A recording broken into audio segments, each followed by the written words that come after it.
Hello friend. स्वागत है आपका अपना यूट्यूब चैनल विनीत एजुकेशन पे।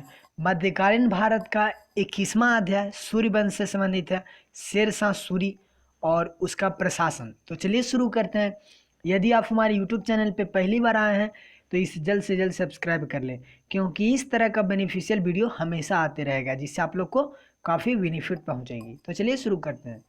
फर्स्ट है, दिल्ली में पुराना किला के भवनों का निर्माण किसने किया था? तो दिल्ली में स्थित पुराना किला के भवनों का निर्माण शेरशाह सूरी ने करवाया था। यहाँ किला कोहने मस्जिद, शेर मंडल आदि भवन है, वो शेरशाह सूरी के द्वारा करवाया गया था। तो इसका राइट आंसर हो जाएगा शेरशाह सूरी। निम्नलिखित में से किस मस्जिद का निर्माण शेरशाह ने करवाया था? कुबतुल इस्लाम मस्जिद, किला कोहना, अटाला मस्जिद, उखा मस्जिद। तो कुबतुल इस्लाम मस्जिद का निर्माण है वो करवाया था, किसके द्वारा करवाया गया था? कुतुबुद्दीन ऐबक के द्वारा।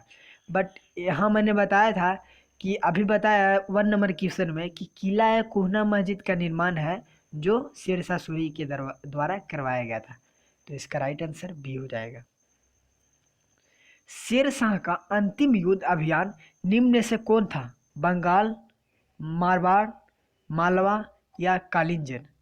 तो कालिंजर इसका राइट आंसर हो जाएगा। कालिंजर कालिंजर विजय 1545 ईस्वी के दौरान जब शेर शाह के जो सैनिक है वो गोला फेंकने में व्यस्त थे, तो बारूद से भरा हुआ एक गोला है वो क्या होता है, दीवार से टकरा कर आकर शेर शाह सूरी के पास गिर जाता है और फिर वहीं इसकी मृत्यु हो जाती है। और इस टाइम जो कालिंजर के शासक थे वो कीरत सिंह थे। तो इसका राइट आंसर हो जाएगा कालिंजर। शेरशाह सूरी को साम्राज्य निर्माता एवं प्रशासक के रूप में किस मुगल शासक के पूर्वगामी माना जाता है? तो शेरशाह को अकबर का पथ प्रदर्शक माना जाता है, क्योंकि शेरशाह ने जितने भी चीज़ें लागू किया था उसे कंटिन्यू रूप से जारी रखा था अकबर ने। इसका राइट आंसर हो जाएगा अकबर। शेरशाह ने बंगाल के किस शासक को पराजित कर हजरत ए आला की उपाधि धारण किया था? तो 1534 ईस्वी में बंगाल के शासक नुरसत खां थे। इसका राइट आंसर नुरसत हो जाएगा। तो 1534 ईस्वी में बंगाल के शासक नुरसत खां को पराजित करके शेर खान ने हजरत आला की उपाधि धारण की। और 1539 ईस्वी में क्या होता है कि चौसा के युद्ध में हुमायूं को पराजित करने के बाद शेरशाह है वो शेरशाह की उपाधि धारण करता है। शेर खां शेरशाह की उपाधि धारण करता है। तो आप ये ध्यान रख सकते हैं। शेरशाह सूरी का बचपन का क्या नाम था? फरीद, बहार खां, हसन खां, निजाम खां या इनमें से कोई नहीं? तो शेरशाह सूरी का बचपन का नाम फरीद खां था, जो बाद में चलकर शेरशाह सूरी बना था। तो फरीद खां। इसने अपनी शिक्षा है वो जौनपुर से प्राप्त किया था। 1494 ईस्वी में फरीद खां है वो घर छोड़ देता है और विद्या ग्रहण करने के लिए जौनपुर आ जाता है, जो जौनपुर को पहले पूर्व के सिराज के नाम से जाना जाता था। तो इसका राइट आंसर हो जाएगा ए, फरीद खां। सूरजगढ़ का युद्ध शेरशाह ने कब जीता था? तो 1534 ईस्वी में जो है वो सूरजगढ़ का युद्ध हुआ था। इसी युद्ध में क्या होता है कि शेरशाह है वो बंगाल को जीतता है। तो इसका राइट आंसर हो जाएगा 1534।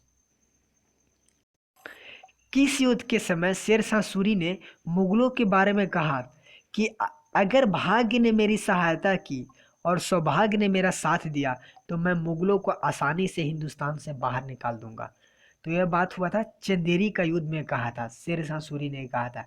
क्योंकि यह इसलिए कहा था क्योंकि पहले शेरशाह सूरी है वो मुगलों की ही सेना में भर्ती था और अच्छी तरह से वाकिफ था, इसे बाबर से अच्छी तरफ से वाकिफ था। और इसने अच्छी तरह से उसे जान लिया था कि बाबर एक बलशाली नहीं है, बल्कि इसकी हिम्मत और जिहाद का जो नारा दिया था उसका कमाल था। तो यह अच्छी तरह से वहाँ पे ग्रहण किया था कि किस तरह का यह है, तो उसे समझ लिया था। तो इस कारण चंदेरी का युद्ध में कहा था। और चंदेरी का युद्ध हुआ था वो मेदिनी राय के साथ हुआ था। शेरशाह सूरी को शेर खां की उपाधि किसने दी थी? तो यह दिया था जो बिहार के गवर्नर था, बिहार और बंगाल का उस टाइम, बिहार का ही बाहर खां लोहानी। शेरशाह सूरी ने अपनी शिक्षा कहाँ से ग्रहण की और उस समय उच्च शिक्षा का महत्वपूर्ण केंद्र था? तो उस टाइम जो महत्वपूर्ण केंद्र था वो जौनपुर था। इसका राइट आंसर हो जाएगा डी, जौनपुर। तो फरीद खां जो शेरशाह सूरी बना, उसने क्या करता है कि अपनी शिक्षा है वो जौनपुर से प्राप्त करता है। मैंने बताया था कि 1194 ईस्वी में फरीद खां है वो घर छोड़ देता है और विद्या अध्ययन के लिए जौनपुर चला जाता है, जो पूर्व के सिराज के नाम से जाना जाता है। शेरशाह सूरी का उत्तराधिकारी निम्न से कौन था? इस्लाम शाह, जलाल खां, नुसरत खां या महमूद खां? तो शेरशाह का उत्तराधिकारी उसका छोटा पुत्र इस्लाम शाह था, जो जलाल खां के नाम से जाना जाता है। इस्लाम शाह जो जलाल खां के नाम से जाना जाता है, यह एक योग्य उत्तराधिकारी सिद्ध हुआ। इसने शेरशाह के समय जो शासन व्यवस्था है उसको स्थापित रखा था। इसका राइट आंसर बी हो जाएगा। निम्नलिखित में से कौन सा कथन है वो सही नहीं है? तो चलिए देखते हैं। शेरशाह ने कबूलियत एवं जो पट्टा प्रथा है उसको शुरुआत की थी, ये बिल्कुल सही है। शेरशाह ने भूमि माप के लिए गजे सिकंदरी एवं सन की डंडी का प्रयोग किया, ये भी बिल्कुल सही है। शेरशाह सूरी ने सासाराम में पुराना किला का निर्माण किया, ये थोड़ा सही है कि शेरशाह ने पुराना किला का निर्माण किया था, लेकिन सासाराम में नहीं बल्कि दिल्ली में, तो ये बिल्कुल गलत हो जाएगा।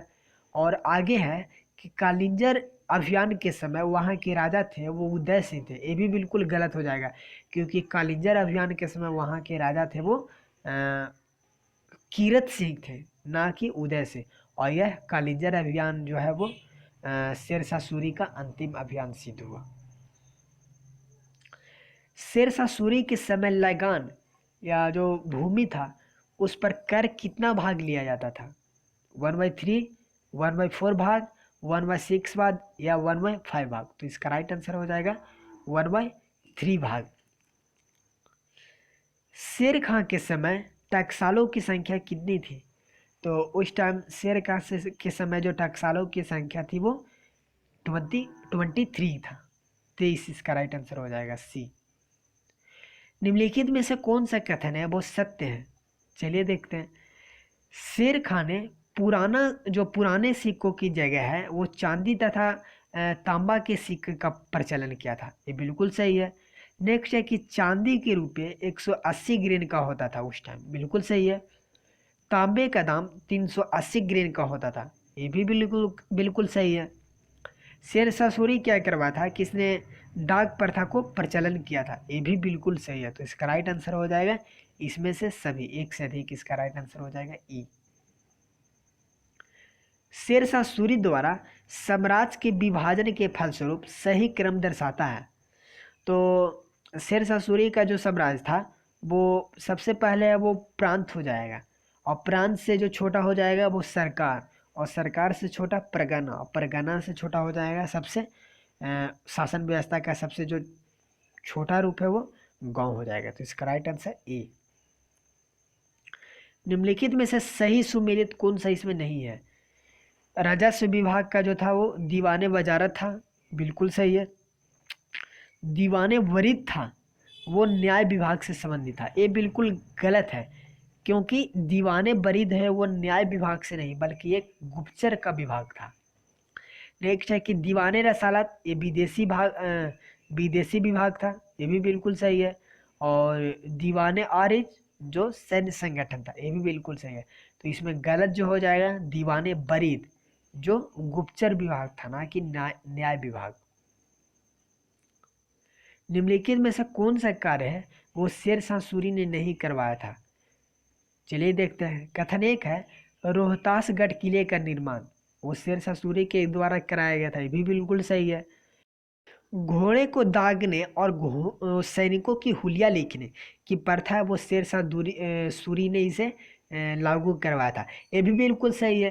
क्योंकि ये भी बिल्कुल सही है क्योंकि जो अलाउद्दीन खिलजी द्वारा सबसे पहले लागू कराया गया था यह घोड़े दागने हुलिया लिखने की प्रथा, इसके बाद शेरशाह सूरी ने इसे जारी रखा था। सैनिकों को नगद वेतन देना ये भी जारी रखा था, जो अलाउद्दीन खिलजी ने सबसे पहले लागू किया था। इसके बाद शेरशाह सूरी ने भी इसे कंटिन्यू रखा। सासाराम में जो झील है उसके बीच स्वयं का मकबरा बना, ये भी बिल्कुल सही है। तो इसका राइट आंसर हो जाएगा 1 से अधिक। नेक्स्ट, निम्नलिखित में से कौन सा कवि या संत शेरशाह सूरी के समकालीन थे? मलिक मोहम्मद जायसी, या तुकाराम, या तुलसीदास, या सूरदास? तो इसका राइट आंसर हो जाएगा मलिक मोहम्मद जायसी। शेरशाह सूरी की मृत्यु कब हुआ था? तो शेरशाह सूरी की मृत्यु हुआ था, मैंने बताया था कि कालिंजर के युद्ध में जो है तोप है वो बारूद है इसी पर गिर गया था टकरा कर। तो इसका राइट आंसर हो जाएगा 22 मई 1545 को। सी इसका राइट आंसर हो जाएगा। उस समय जो शासक थे वो कालिंजर के युद्ध के समय कीरत सिंह था।